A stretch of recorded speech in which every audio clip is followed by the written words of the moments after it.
Hey y'all, welcome back to the King Cain Way. It's me, King Cain, and today I'm here to give you a review over Real Housewives of Potomac Season 4, Episode 14.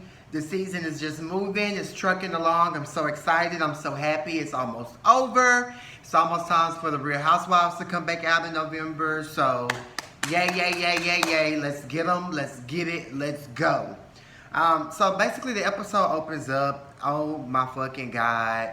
It's so sad. First of all, Ashley's there to visit her dad. She hasn't seen him in 30 years.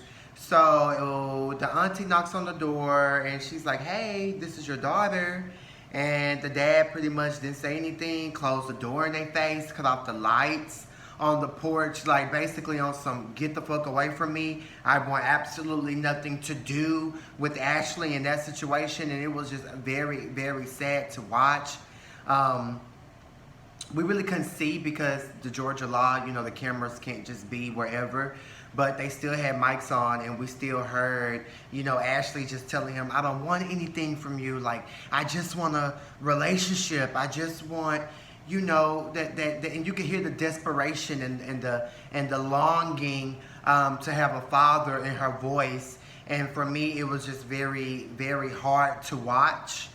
Being someone who grew up without a father and whose dad was in and out and very inconsistent and chip-choppy and, you know, jailbirdy, I couldn't help but to feel sorry for Ashley in that moment. She broke down.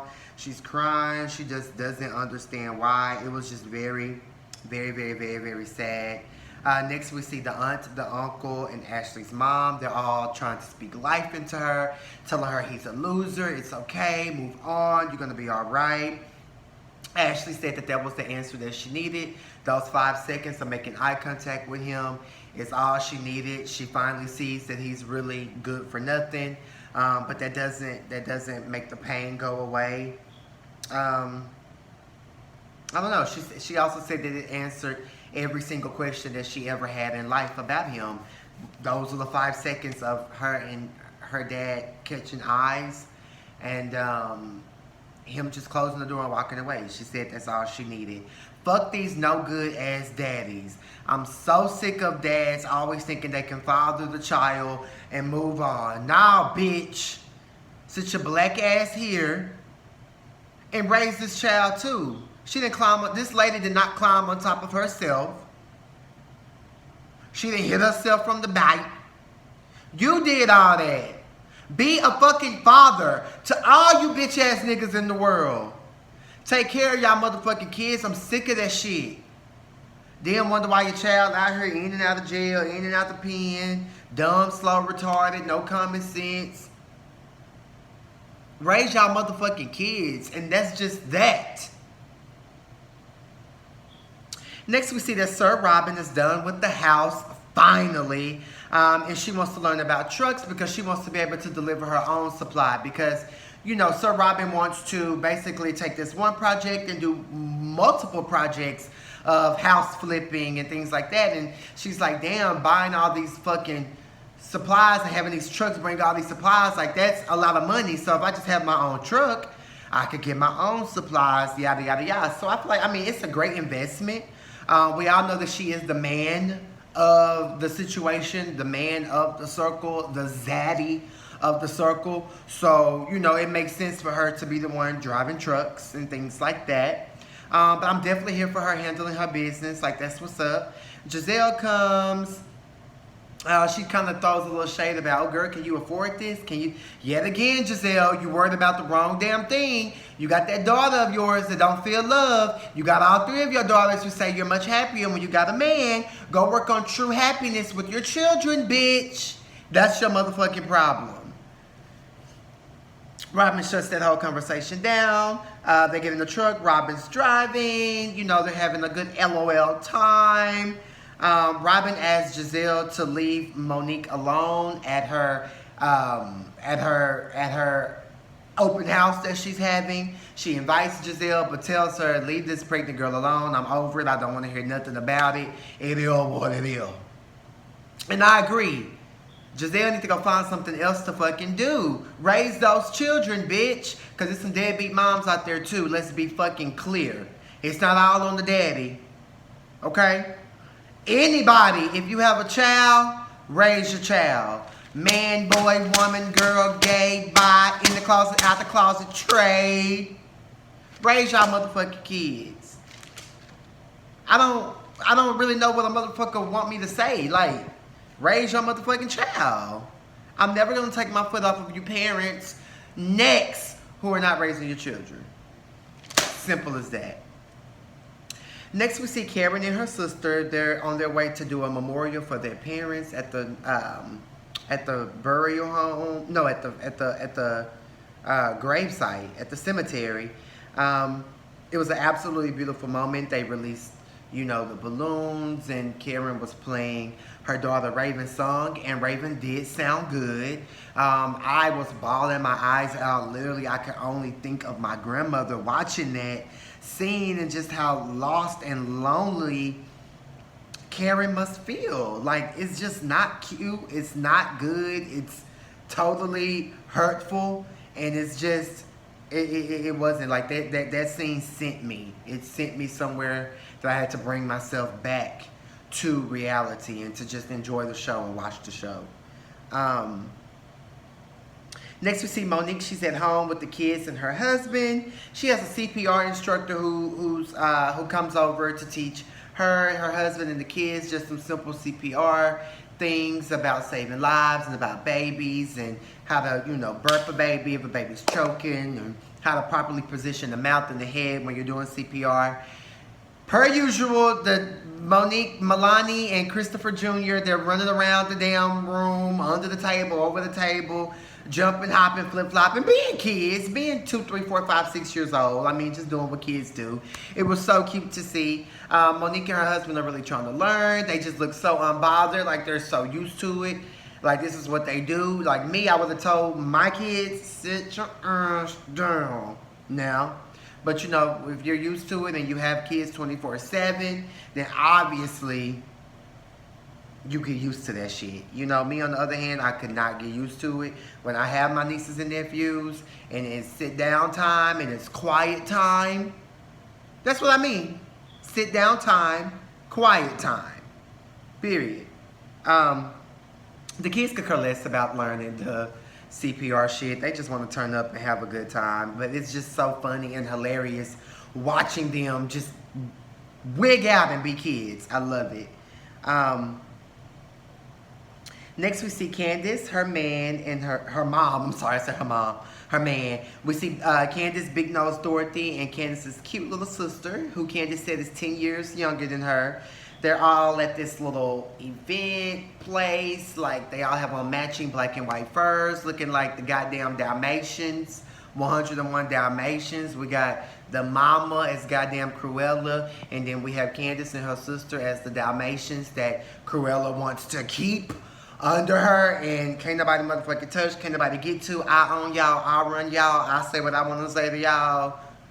Yeah, that's what it was giving me. So they're at the bar sampling wine. They get a little tipsy, and Candace is just like, hey guys, let's go outside. I have this really cute little setup. So they go outside, they sit down, just having a little conversation.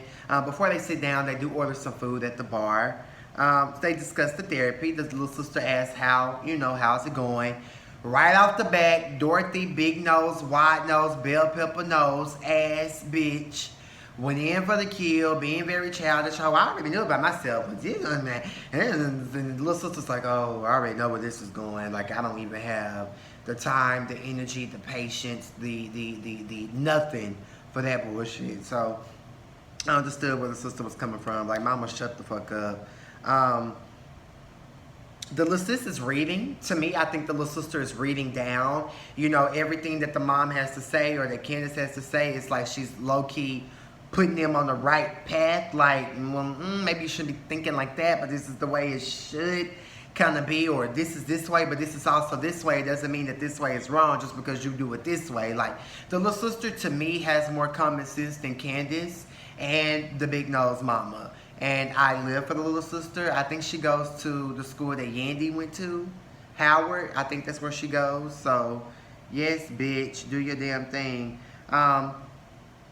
Then Candace tells, her sister and the mama about, you know, how she got the tea about Monique, allegedly showing Ashley text messages from their conversation.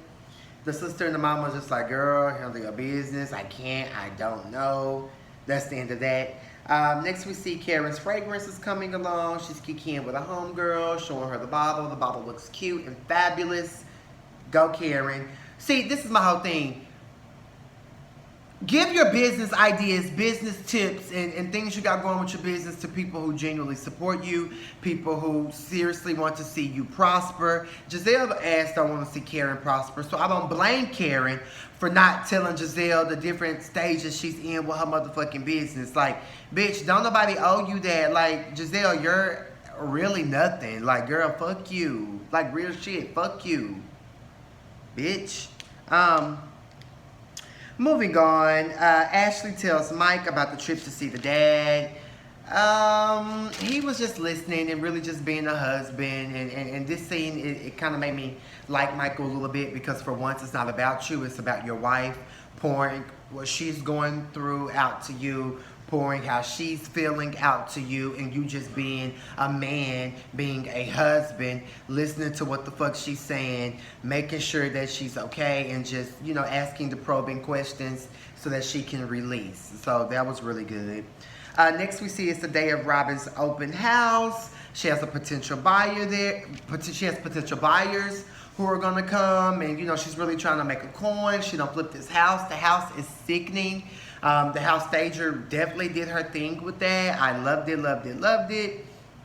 Monique and Karen arrive. Ashley comes.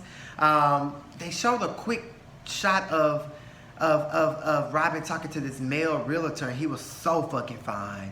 I wrote that in my notes to make sure that the realtor in that scene that Robin was talking to after everyone arrived is fine. Okay.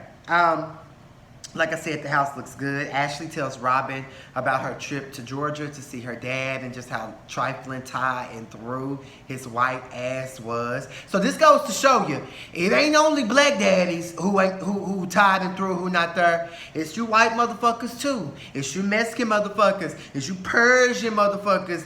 It's you gas station owning motherfuckers. All racist dads can be trifling, tied, and through. So I love how, you know, Bravo is showing that there's deadbeat white fathers as well.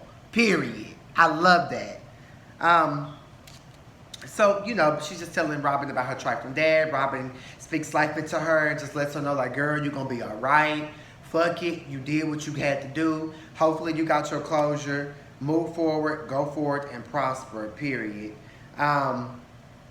Apparently the flipped house is in the hood. Like, they show Karen talking to a guy saying, yeah. So people was offering her weed and had a ball full of money in their hand when she pulled up. And, you know, allegedly it's not the best neighborhood. But at the end of the day, some people love the ghetto and some people want to live in a nice, clean home in the ghetto. So at the end of the day, oh well, y'all get y'all some property and flip it. Anywho,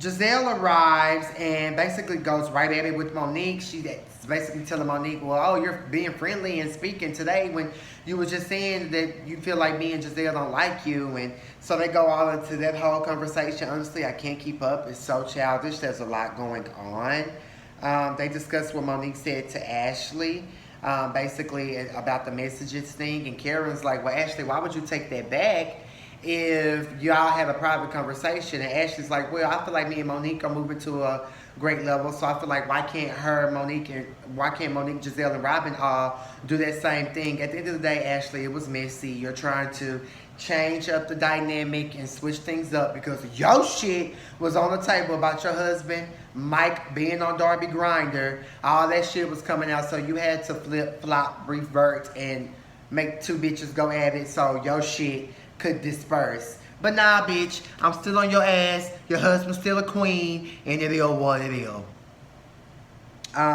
Candace slays these hoes. Every fucking scene, Candace is gonna come through, put fucking together, looking good, looking dark, looking slim with the look. You other bitches could never. She arrived. Candace doesn't believe that Mo And does she truly forgives Ashley? She feels like it's some underlying shit. Could it be that Ashley done paid Monique not to show her basement cameras? Could Michael being on Grindr Darby be giving them some type of coin to keep their lips shut? I mean, Candace just doesn't feel that it's genuine. But Candace, bitch, why do you care? Shut the fuck up. At the end of the day, your mama still treating you like a child. Continue to work on that. Continue to fix that. Find you a home. Love on your husband.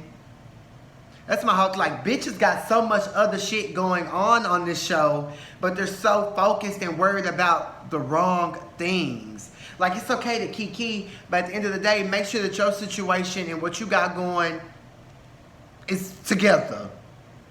Now y'all getting on my motherfucking nerves. It's all bullshit.